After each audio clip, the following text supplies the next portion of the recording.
Leviticus chapter 14. The Lord said to Moses, "These are the regulations for any diseased person at the time of their ceremonial cleansing. When they are brought to the priest is to go outside the camp and examine them. If they have been healed of their defiling skin disease, the priest shall order that 2 live clean birds and some cedar wood, scarlet yarn and hyssop be brought for the person to be cleansed. Then the priest shall order that one of the birds be killed over fresh water in a clay pot. He is then to take the live bird and dip it, together with the cedar wood, the scarlet yarn and the hyssop, into the blood of the bird that was killed over the fresh water. 7 times he shall sprinkle the one to be cleansed of the defiling disease, and then pronounce them clean. After that, he is to release the live bird in the open fields. The person to be cleansed must wash their clothes, shave off all their hair, and bathe with water. Then they will be ceremonially clean. After this they may come into the camp, but they must stay outside their tent for 7 days. On the 7th day they must shave off all their hair, they must shave their head, their beard, their eyebrows and the rest of their hair.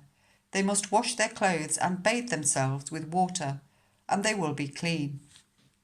On the 8th day they must bring 2 male lambs and 1 ewe lamb a year old, each without defect, along with 3/10 of an ephah of the finest flour mixed with olive oil for a grain offering, and 1 log of oil. The priest who pronounces them clean shall present both the one to be cleansed and their offerings before the Lord at the entrance to the tent of meeting. Then the priest is to take one of the male lambs and offer it as a guilt offering. Along with the log of oil, he shall wave them before the Lord as a wave offering. He is to slaughter the lamb in the sanctuary area, where the sin offering and the burnt offering are slaughtered. Like the sin offering, the guilt offering belongs to the priest. It is most holy. The priest is to take some of the blood of the guilt offering and put it on the lobe of the right ear of the one to be cleansed, on the thumb of their right hand, and on the big toe of their right foot. The priest shall then take some of the log of oil, pour it in the palm of his own left hand, dip his right forefinger into the oil in his palm, and with his finger sprinkle some of it before the Lord 7 times. The priest is to put some of the oil remaining in his palm on the lobe of the right ear of the one to be cleansed, on the thumb of their right hand, and on the big toe of their right foot, on top of the blood of the guilt offering. The rest of the oil in his palm the priest shall put on the head of the one to be cleansed and make atonement for them before the Lord. Then the priest is to sacrifice the sin offering and make atonement for the one to be cleansed from their uncleanness.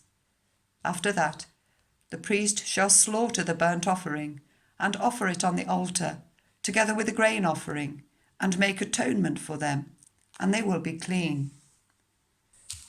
If, however, they are poor and cannot afford these, they must take 1 male lamb as a guilt offering to be waved to make atonement for them, together with 1/10 of an ephah of the finest flour mixed with olive oil for a grain offering, a log of oil, and 2 doves or 2 young pigeons, which they can afford, one for a sin offering and the other for a burnt offering.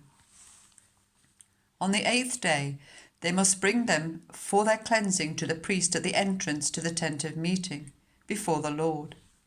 The priest is to take the lamb for the guilt offering, together with the log of oil, and wave them before the Lord as a wave offering. He shall slaughter the lamb for the guilt offering, and take some of its blood, and put it on the lobe of the right ear of the one to be cleansed, on the thumb of their right hand, and on the big toe of their right foot. The priest is to pour some of the oil into the palm of his own left hand, and with his right forefinger sprinkle some of the oil from his palm 7 times before the Lord.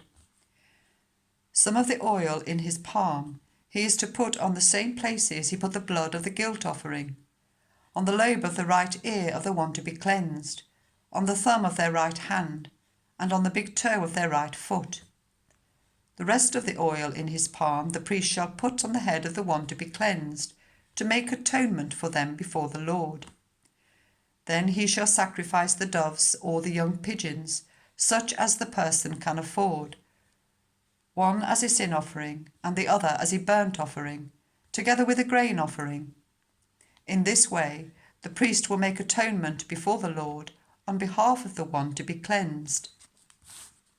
These are the regulations for anyone who has a defiling skin disease and who cannot afford the usual offerings for their cleansing.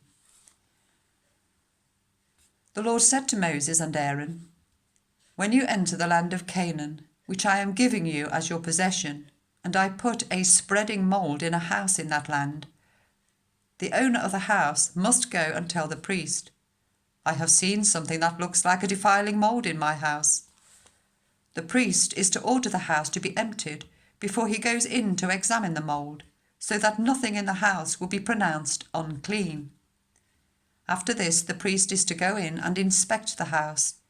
He is to examine the mould on the walls, and if it has greenish or reddish depressions that appear to be deeper than the surface of the wall, the priest shall go out of the doorway of the house and close it up for 7 days. On the 7th day, the priest shall return to inspect the house. If the mould has spread on the walls, he is to order that the contaminated stones be torn out and thrown into an unclean place outside the town. He must have all the inside walls of the house scraped and the material that is scraped off dumped into an unclean place outside the town. They are to take other stones to replace these and take new clay and plaster the house. If the defiling mould reappears in the house after the stones have been torn out and the house scraped and plastered, the priest is to go and examine it, and if the mould has spread in the house, it is a persistent defiling mould. The house is unclean.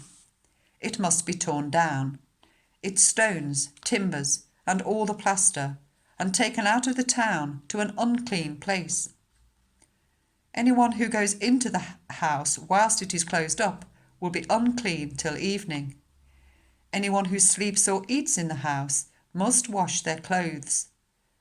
But if the priest comes to examine it and the mould has not spread after the house has been plastered, he shall pronounce the house clean, because the defiling mould is gone. To purify the house, he is to take 2 birds and some cedar wood, scarlet yarn and hyssop. He shall kill one of the birds over fresh water in a clay pot. Then he is to take the cedar wood, the hyssop, the scarlet yarn and the live bird, dip them into the blood of the dead bird and the fresh water, and sprinkle the house 7 times. He shall purify the house with the bird's blood, the fresh water, the live bird, the cedar wood, the hyssop, and the scarlet yarn. Then he is to release the live bird in the open fields outside the town.